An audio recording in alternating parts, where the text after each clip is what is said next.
మీరు చూస్తుంది Ravi hybrid seeds వారి వసుంధర 557. చూడొచ్చు ఎంత దగ్గర కాపుందో. చెట్టు ఎత్తి వచ్చేసి 3-3.5 అడుగులు ఉంది. మళ్ళీ కింద నుంచి కాపు.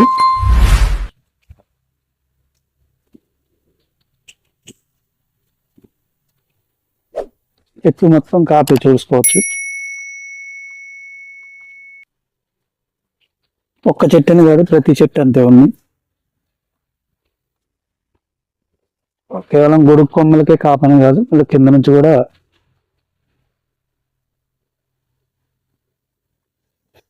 వసుంధర 557, రఘునాథపాలెం మండలం, బూడిదంపాడు గ్రామం, ఖమ్మం జిల్లా.